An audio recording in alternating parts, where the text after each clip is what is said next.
Hello everyone, my name is Ahmadreza Nazari from the Ethereal Lab, and today I will be presenting our usability study on interactive AR applications for non-speaking autistic people. Let's start by expanding on our motivation. Approximately one-third of autistic individuals are non-speaking, meaning they cannot communicate effectively using speech. Their motor difficulties and sensory issues make it challenging for them, if not impossible, to use common alternative communication methods. Variable augmented reality has considerable potential for developing motor skills involved in alternative communication methods like typing, while also catering to their sensory needs. That begs the question, are they able to tolerate and use AR devices? AR has been investigated in the context of autism, but published studies differ from ours in three key ways. First, much of the research in AR with autistic people has been conducted with non-wearable or previous generation wearable devices. The second difference has to do with the type of interaction. Many studies focus on informative systems rather than interactive. Finally, they rarely include non-speaking subjects.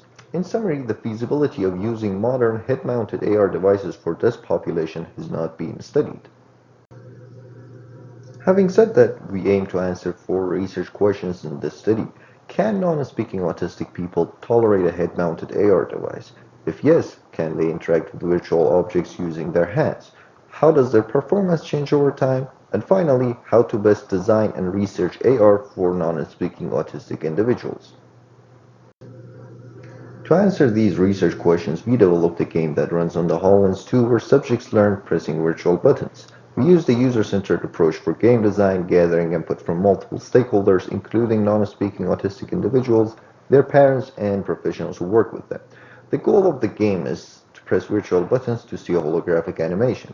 Instructions are delivered to the subjects within the game visually, word by word, as they were read aloud at the beginning of each task. The game involves completing 3 rounds, each with an untimed and at least one time task. Buttons increase in number by 1 and decrease in diameter by 20% with each successive round of the game, starting from one button in round 1. In the timed task, the previously pressed buttons are grayed out and inactive, and the user has 10 seconds to press the other button. If they fail to do so, they have to repeat the round. Users receive a score of 1 for each task they complete, resulting in a maximum score of 7 for completing all 3 rounds. In summary, we designed our game to be a simple one that would allow us to address our primary research questions, namely whether non-speaking autistic people are willing to wear a head-mounted AR device and whether they could learn to interact with virtual objects. Next, we will go over the methodology. This study involved 17 individuals with autism across 3 different locations in North America. All but one subject had been in several years of traditional speech therapy but not very well to communicate effectively using speech. Researchers collected various types of raw data, including game and session events, first-person and third-person video. The analysis of this study focuses on 4 metrics, each corresponding to one of the research questions: the device tolerability, the subject's overall performance in playing the game, response time, and why some attempted button presses were not successful. Next, we'll present our findings, starting with results related to the HoloLens 2 tolerability. We report 3 pieces of data for tolerability: the total time a subject wore the device, the longest consecutive time a subject wore the device as they were allowed to take breaks in between, and the number of breaks they took during the study session. The device was well tolerated by most subjects. Out of the 17, 15 wore the device long enough to begin the game. This figure shows the tolerability data of the 15 subjects who began the game. The primary y-axis represents time in minutes, and the secondary y-axis shows the number of breaks for each subject. 10 subjects played the game without taking a break and wore the device for an average of 5 minutes. The other 5 took between 1 and 18 breaks and wore the device for a mean total time of 14 minutes, with a mean longest consecutive wear time of 4 minutes. This completely contradicts traditional assumptions about non-speakers' ability to wear a bulky head-mounted device. As for the game performance, we report the final score, the number of times the subject had to repeat a given round, and the total number of successful button presses. Overall, the subjects performed well. The top panel of this figure shows the score on the primary y-axis and the number of repeats each subject had on the secondary y-axis. Out of the 15 who began the game, 14 were able to interact with at least one button, and one subject decided to end the game after a few unsuccessful attempts. 11 of these 14 individuals achieved the maximum score of 7, 2 achieved the score of 6, and 1 achieved the score of 5. Out of those who achieved the maximum score of 7, 6 never had to repeat a round, 4 repeated a given round 1 or 2 times, and 1 subject remarkably finished the game after 16 repeats. 3 subjects repeated a given round 5 to 8 times and did not complete the game. The bottom panel shows the number of successful button presses each subject made. The 3 subjects who did not complete the game had between 9 and 14 successful button presses. It is important to note that even though they did not complete all rounds of the game, they were able to interact with the virtual inputs, but had difficulty pushing a button before the countdown timer ran out and the time task. We present the mean time to press calculated as the time between button visibility and successful pressing for each completed round as a measure of response time.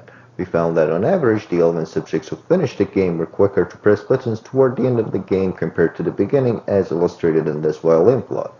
It is noteworthy that most subjects were able to apply their knowledge of pressing a large button to smaller ones that required more precise motor control in round 3. 3 subjects who did not finish the game are shown by red markers. As mentioned before, they were in fact able to interact with virtual inputs. Their challenge was mainly in finishing the time task of each round. Our next focus will be on analyzing the unsuccessful attempts. Based on subjects' videos and researchers' notes, 4 reasons for unsuccessful press attempts were observed. Genuine misses, which is when a subject was not able to point to the button accurately; unintuitive user interface, which is when a subject pressed an inactive button that was grayed out; sensitivity, where subjects touched the button but a click was not registered; and idiosyncratic errors. Some examples of idiosyncratic errors include pressing the HoloLens too wiser and the physical practice button. The stacked bar chart in this figure shows the number of unsuccessful attempts for each of these categories for each subject. The data showed that design changes could have drastically reduced the number of unsuccessful press attempts. That includes poor sensitivity of the inputs, which accounted for 53% of unsuccessful attempts, along with unintuitive user interface accounting for 20%. The other 2 categories formed only 27% of unsuccessful attempts. Next, we'll discuss the implications of these results and go over recommendations. This study found a lot of variability in the longest consecutive time subjects wore the device. Therefore, we suggest providing caregivers with the ability to control session duration based on their subject's comfort level. Moving on, we incorporated time tasks potentially to increase subjects' engagement. We note that these timed interactions were not effective, and we suggest a more forgiving task flow. Furthermore, we believe it is better to have more sensitive inputs, along with a mechanism to recover from accidental errors. Finally, we suggest customizing the placement of the virtual content based on each subject's motor profile. We consulted extensively with the community to ensure user engagement during test sessions. We used age-appropriate language, addressed subjects directly.